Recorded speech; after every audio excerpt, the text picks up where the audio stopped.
So hello, what's up mga ka-J-Vlog? Welcome ulit sa panibagong video. And for today's topic, ayan, may bago palang lumabas ngayon na Poco smartphone. At nakita ko lang to sa online. At ito ang Poco C85. Maganda kaya to. Ito na kaya perfect na budget smartphone ngayon, lalo-lalo na payday. Tara, check natin.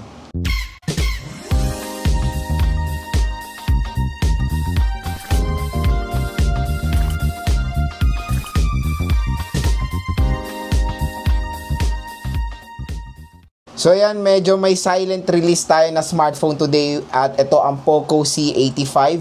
So very interesting itong smartphone na to dahil sobrang mura niya lang dito sa official store ni Poco dito sa online. So check natin siya ulit. Maraming mga bagong labas ngayon ng ang Poco. Meron tayong Poco M7, Poco C85 at hopefully lumabas na rin yung Poco M7 Plus. So itong Poco C85, bagong-bago lang to. At meron siyang SRP dito. Meron siyang presyo ngayon sa online dito sa ating View Products. Meron siyang 6GB 128 sa halagang 4,299. Sobrang mura. Tapos yung 8GB 256, 5,199 pesos. Grabe, yun nakakatuwa ngayon sa Poco is finally nare-realize na nila na yung 4GB of RAM is not enough na when it comes sa price tag 4,000 pesos. So, meron na tayong nakikita na mga smartphones ngayon na naglalabasan na ng 6GB of RAM sa halagang 4,000 pesos. And there's a possibility na makuha nyo pa ng 3,000 plus itong smartphone na to. So, ino-offer kasi nila to ng 4,799. Ang SRP pala nung 6GB 128 is 5,499.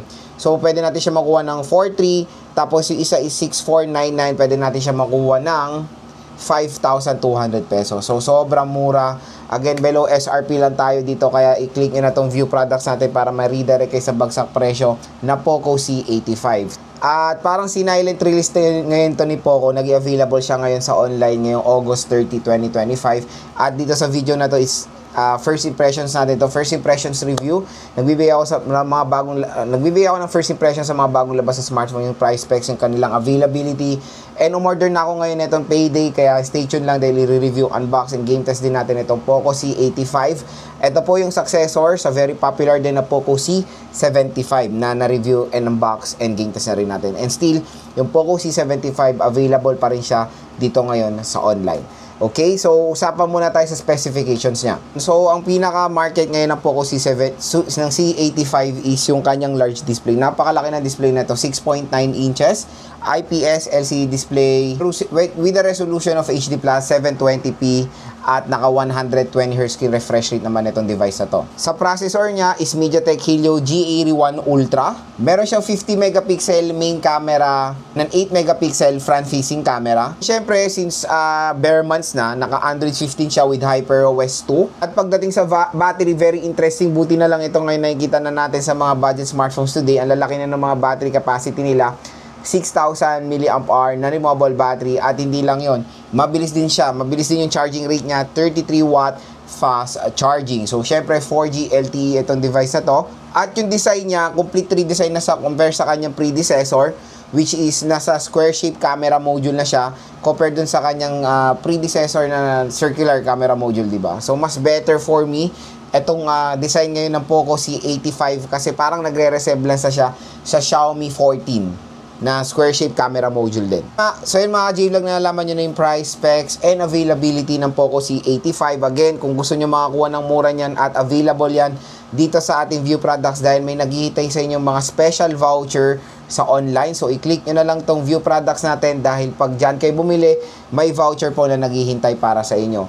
So yun nga, again, is magbibigay ako ng first impression review ko dito ngayon based sa kanyang specifications.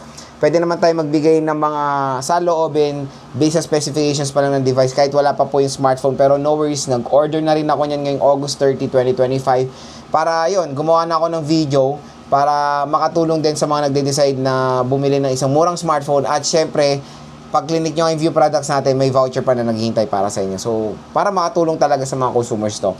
Number 1, yung display. Very interesting yung display niya dahil ang laki, 6.9 inches na yung ma-offer na display ng Poco C85. Hindi lang yun 120Hz screen refresh rate pa siya.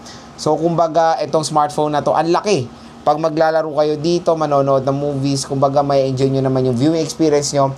Pero yung HD Plus 720p resolution is very, yan yung minimum na pwede na talaga natin makuha sa mga budget smartphones today. Kaya no worries when it comes sa resolution niya.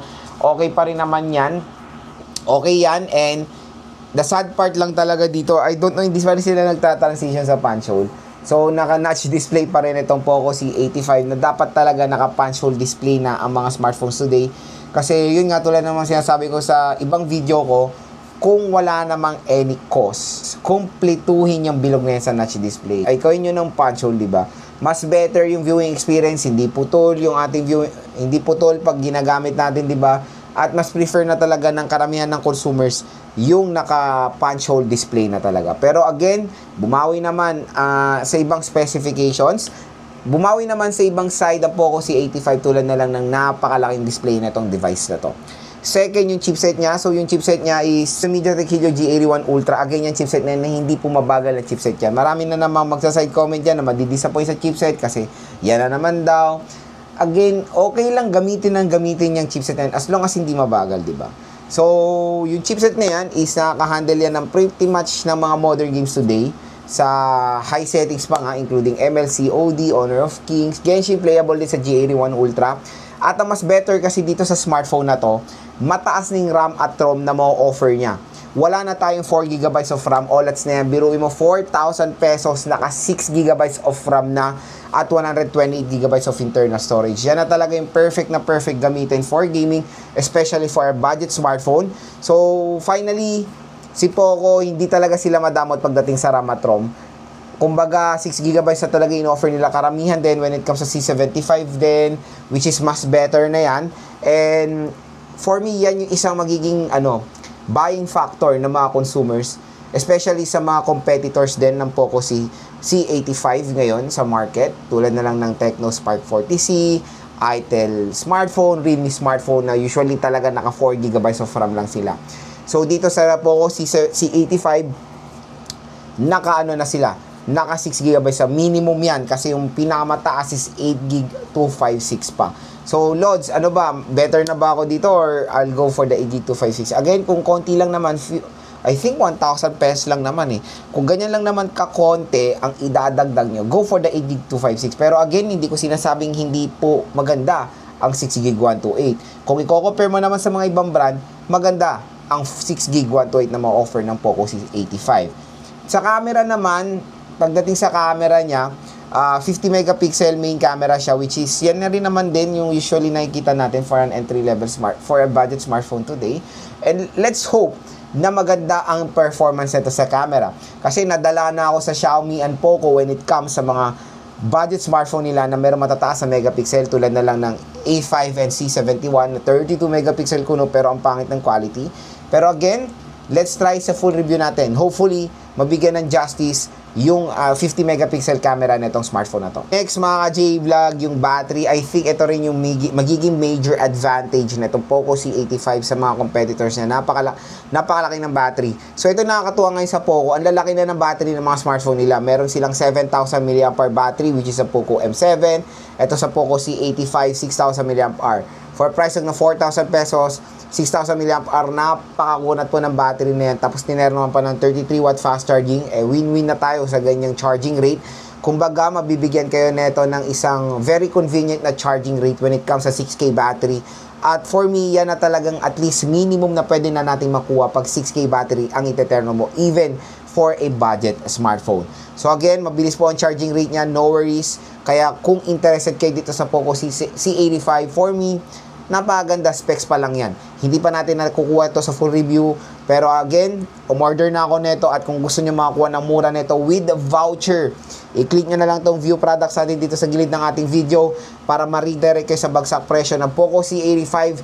Payday na po, i-add to cart nyo na yan hanggang mura, bagsak presyo at may voucher na naghihintay para sa inyo. Abangan nyo na lang po yung full review, game test 5 reasons natin dito sa smartphone na to.